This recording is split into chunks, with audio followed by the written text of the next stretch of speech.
Is there any females on this list? On my particular list, yes. Okay, I'm gonna wait till you get to a female artist then. Okay. So also what I would say is, and this is almost how I organize my playlist. When I consider you from a certain era, it kind of doesn't matter when you put out music, you belong to that era.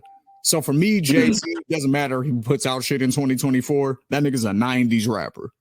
You know what I'm saying? Same with Nas, same with Raekwon, niggas like Jadakiss, all of them niggas. They 90s rappers to me. It doesn't matter that they dropping shit in 2024. They've just lasted since then, but they've kind of kept it that same thing that we fell in love with back then. They haven't really changed too much outside of like production and, you know, maybe getting people to sing on hooks and shit like that. But a Jadakiss verse is a Jadakiss verse. So I put Jay kind of in that camp too. So I wouldn't necessarily consider a 2018 Jay-Z album to be outside the realm of that conversation. Because it's like he debuted in 96. You know what I'm saying? So, but 97, we got Wu-Tang Forever. We got Life After Death. We got Super Duper Fly by Missy Elliott. There's your female right there. And then we got Harlem World by Mace. And we got No Way Out by Puff Daddy and the Family.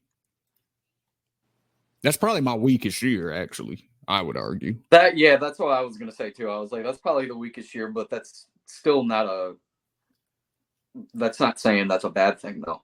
Yeah, that's still full of classics. Wu-Tang Forever, Life After Death, that's Biggie's double album. Super Duper Fly by Missy. That had like 4, I don't know if they were all platinum singles, but they did very well. Harlem World by Mace, we know what that is. And then No Way Out, that's the album that had I'll Be Missing You and Been Around the World and all that on it. So yeah. And then my last year before I give it to one of the homies is 1998, which in this year, Capital Punishment by Big Pun came out. Hard Knock Life Volume 2 by Jay-Z came out. 400 Degrees by Juvenile came out. And then DMX, of course, dropped 2 albums, Flesh of My Flesh, Blood of My Blood, and It's Dark and Hell is Hot. So I don't know how much of an argument I really need to make for my era, but that's 1994 through 1998. One of y'all tell me why I'm wrong. You can't be wrong. Yeah, I'm not going to tell you why because of the resume and the roster. You're supposed to fight for your era. Well, I'm not going to tell you why you're wrong. I'm just going to tell you why I think my era is better. That would be me being wrong then if I'm saying mine is the best. Tell me why I'm wrong, Eric. Let's go. What's your era? All right, so my era is 2010 to 2015. So really just I'll go in a different direction than where you took it, because you brought up albums by a lot of classic albums that came out during that time. So I'm going to bring up a few projects too, but I just want to bring up the people that came up during this era and really made a huge impact and basically changed a lot of how rap music was consumed, basically up until today's point. So these are just a short list of names that I wrote down. Drake, J. Cole, Big Sean, A$AP Rocky, Joey Badass, Wale, Travis Scott, YG, Mac Miller, Schoolboy Q. That's just 10. And I can keep going. And there's people that I didn't even mention. So that's part of my point, is that there's a lot of immense talent throughout all of those different names that I mentioned. And I would say that all of them have stuck around to a capacity to where they have a viable fan base that every single time that they put music out, it's going to sell in today's climate. You would say in your 10,000 to 50,000 range, somewhere along there. If you were to take that metric and put it in the same metric that the same year that in the same era that you're talking about, Shane, I feel like those artists would also blow a lot of those sales out of the water just based on their talent. Do any of them verse like this though, where they say, "I woke up early on my born day. I'm 20. It's a blessing. The essence of adolescence leaves my body. Now I'm freshened. My physical frame is celebrated because I made it 1/4 through life. Some godly like thing created. Got rhymes 365 days annual plus some. Load up the mic and bust one. Cuss while I puss from my skull because it's pain in my brain vein. Money maintained. Don't go against the grain. Simple and plain." Anybody got anything like that or?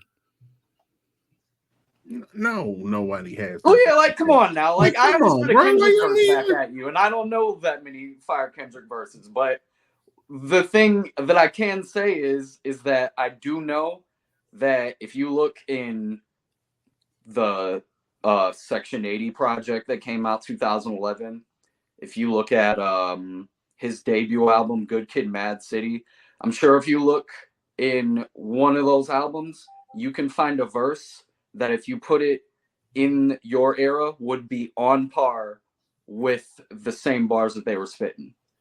I'll give you that. It would be right on par. If you put Cole in that same era, it will be right on par. If you put Big Crit in that role, he would fit right in that era. And again, there's more people that I can name: Action Bronson, Joey Badass, Tyler the Creator. Like there's people that I can continue to mention. So that's where I think the 2010 through 2015 era gets lost on a lot, is that a lot of these people can kind of float in and out of any era because of how talented they are, and because during that time there wasn't really a singular sound that was running hip hop. You know what I mean?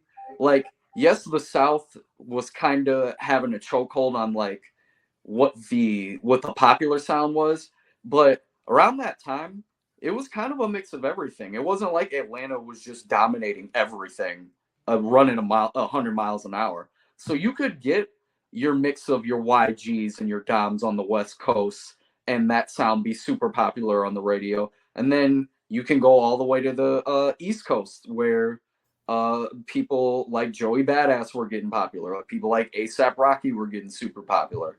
You know what I mean? So there's a good mix of flavor everywhere you looked during that time period, which is another reason why I think it was so great, because you had all these different artists from different regions who were able to collaborate, and then at the same time they were all kind of able to come up at the same time together, and everybody succeeded for the most part.